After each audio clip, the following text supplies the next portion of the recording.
So now we're going to start Q&A, question and Let's do it. answers. Everyone has a question. Please let Mostafa, yes, you are the world champion, with you today. It's a great opportunity. So you can ask him anything you want. Let's do it. So, like, what do you do, like, when you travel to make sure that you're ready to play? Like, you don't get, like, lethargic? Yeah, actually, like, I go for, like, rest day, you know, like, and if I'm only having one day only, I'll go for rest day. I'll not go for squash at all. I'll just, like, I will maybe have a light hit before the match, something like this, something like a good warm-up and all of that stuff. But, like, for sure, if I'm having only one day, it's difficult, you know, like, I just make sure that I'm, you know, drinking water well, like, just like having a good food, good nutrition, and just sleep is the most important thing after also the flight and all of that. But like one day is just tough for me, you know, like always when I come actually to the States or something like this, you know, like I just having like 7 days before the tournament or something like that to get like because of the jet lag and all of that stuff. But I know like it's just in the college and all of this stuff and the tournaments here, guys, like you need to go before it one day or something. But it's just like eat well, drink well, try to sleep, and it's fine. Yeah.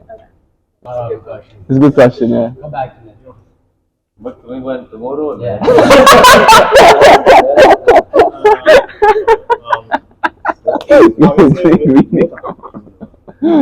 Obviously, you're a world number one and world champ and all that.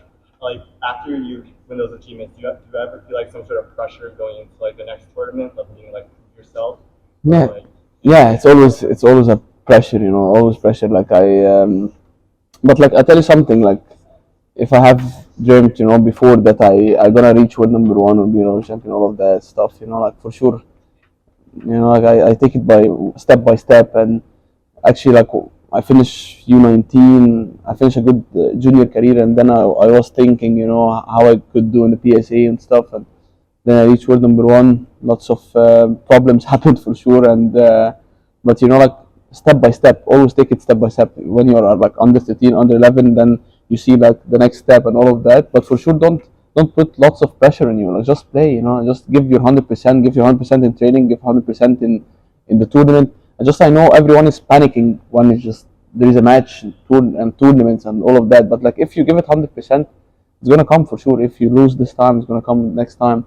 And just like, you know, focus on every word like your parents say to you and your coaches for sure. Just like they care about you more than yourself, and you will realize this, you know, when you get older and older and more mature. So this is what Obviously, at the high level, like each game takes a really long time, so, like, often up to like 20 minutes. So how is it? Let's say you're off like 2 loves, like in the third game. How do you stay focused and still try and get after that win, even if you're like super tired? Like how do you stay mentally clear? Yeah, because like we prepared for it. Actually, like it's just lots of preparations, fitness stuff, and just like, you know, like mental toughness. So like for me, like the mental toughness is not by you know, I'm going like to doctors and all of this stuff, or someone who is this. Yeah.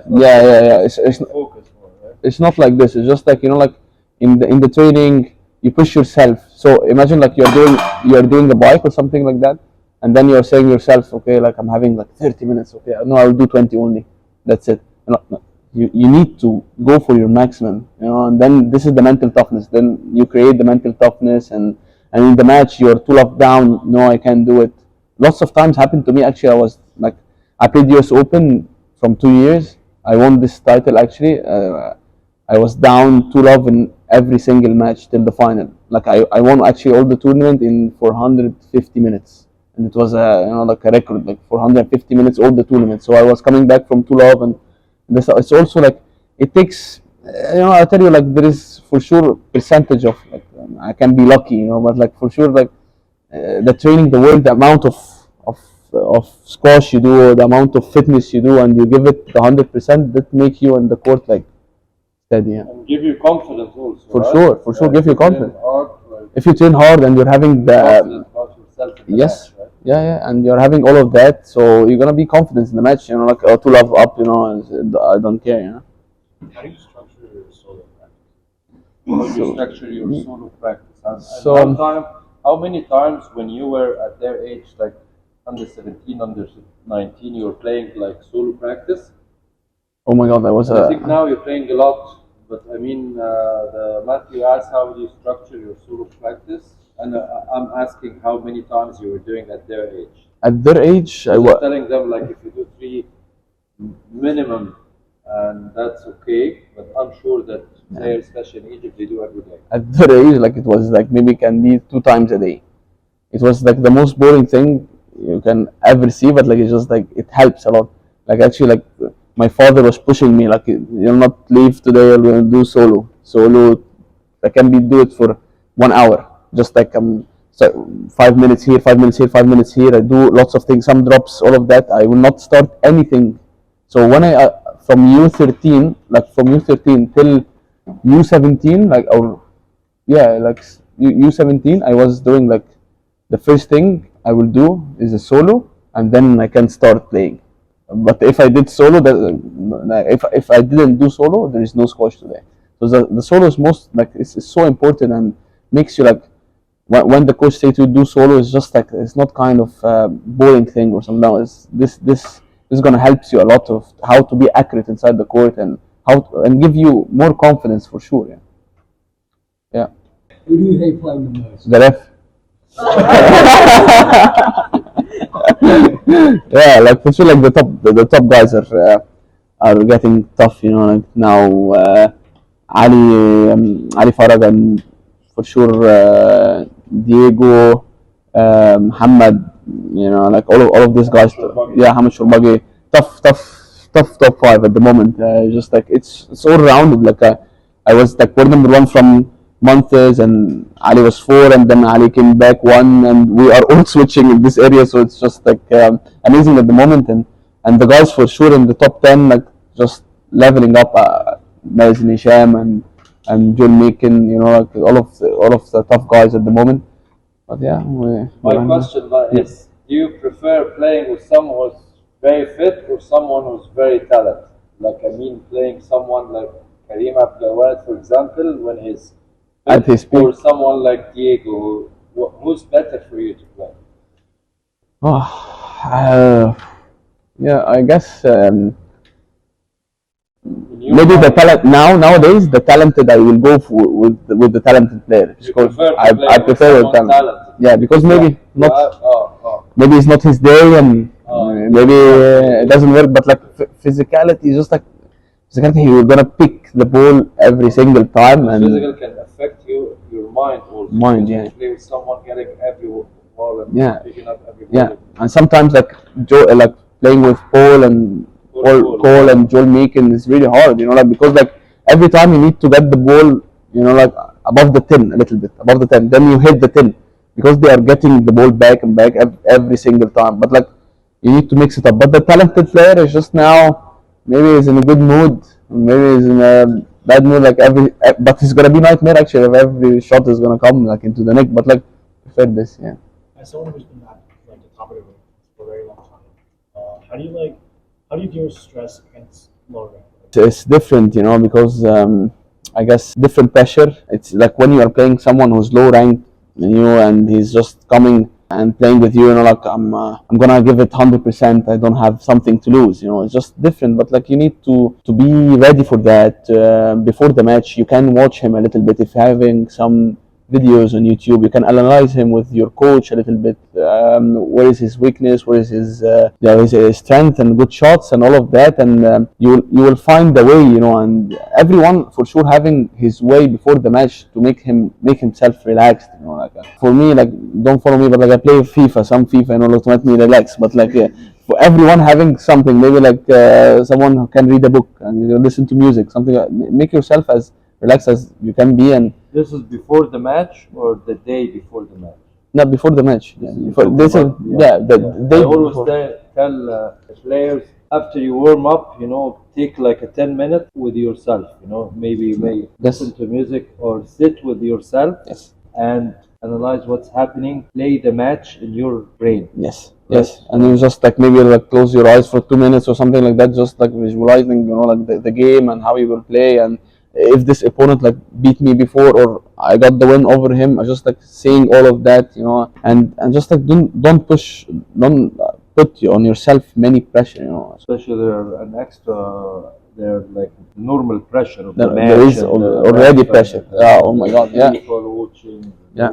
Yes, winning, please. So all these questions have been great questions and kind of serious. Yes. So I have a lighthearted question for you. Okay. Actually, my son asked me to ask you Yes. this. Where do you get your inspirations for celebration? Or your That's What a would the next one be after the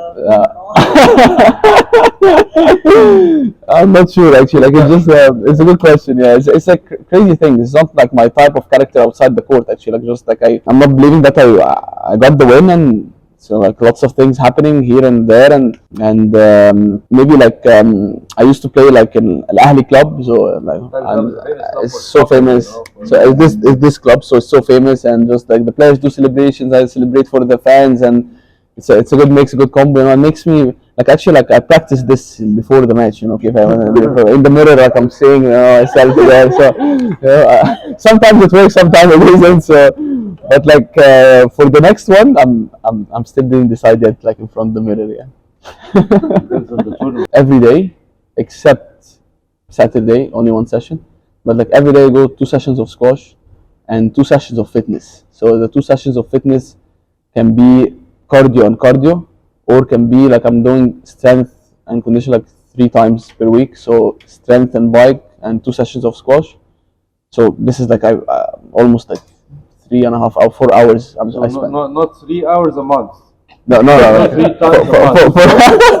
Okay, guys, when I tell you fitness is important, yeah, somebody was asking, you mean 3 times a month, right? I said no, it's like it has to be minimum for you, like 5 times a week. No, it's for sure. That for sure. For you, for the youngest, can be 3 or 4 times a week. Yeah, but like Mustafa saying that he's doing 2 times a day. Yeah, I'm always when I'm seeing myself, you know, like I'm not doing anything. I go for bike, you know. But like the most important thing also, guys, is the strength. The sport become physical, and just everyone getting the ball back, and just like you're playing, guys, like playing 1 week, you're having tournament, 1 week off, and then tournament again, tournaments. So you need the strength. So the strength you're doing, the strength you're doing with the coach Ahmed, you know, just like yeah, it's just.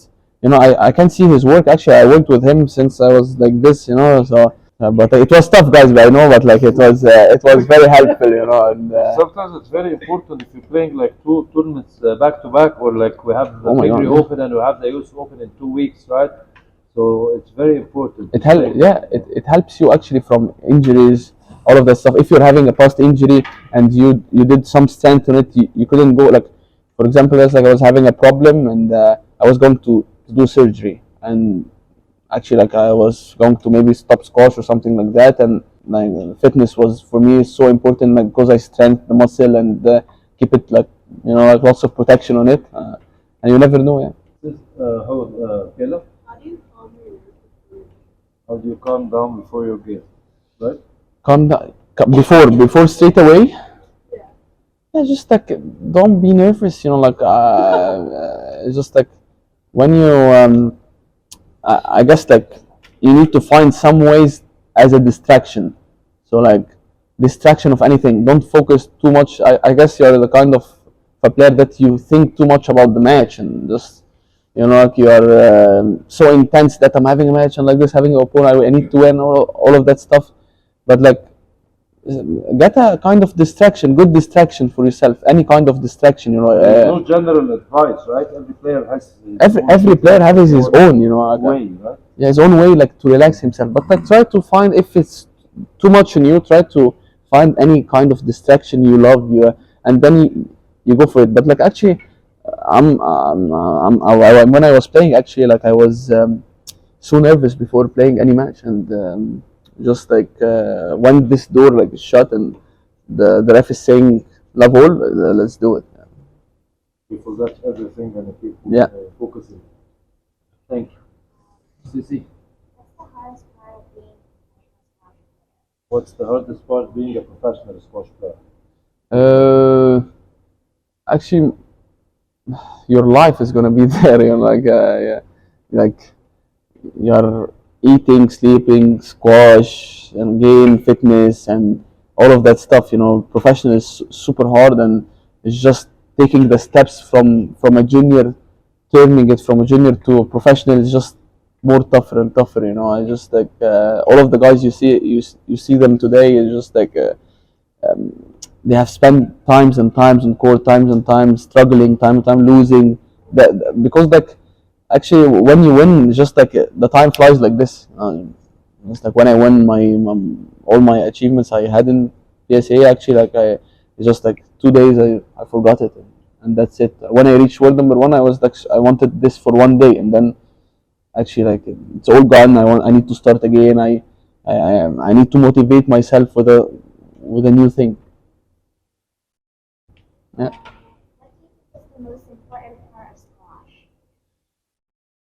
Squash as a main A matter of like you mean fitness or or overall. Oh. I'm saying like it's mix about lots of things, you know, and for sure squash and to be doing your work 100%. The fitness is so important. It's super important actually because the game started to be physically. It's not about like there is a players now. I don't need to mention names, you know, but like there is a players right now, even professionally, you just go to play, you know, like one more session squash instead of doing fitness, which is super wrong, super wrong. Like you'll not gain the thing, you'll not push your body, you know, like the fitness is fitness and squash is squash. Just need to separate them. Yeah. Mustafa, we are so happy and pleased having you in Squash Advantage. We're our Squash Advantage team, right? We're glad to see you again, and we're very thankful for that. Oh, thank you. Asking you for taking one photo. Yeah, right? yeah, yes, Public let's photo do in it. the court. Let's Right? do it.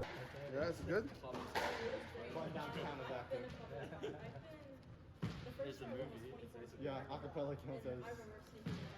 Well, we have a drug free here. I promise. Not bad. That's all you think.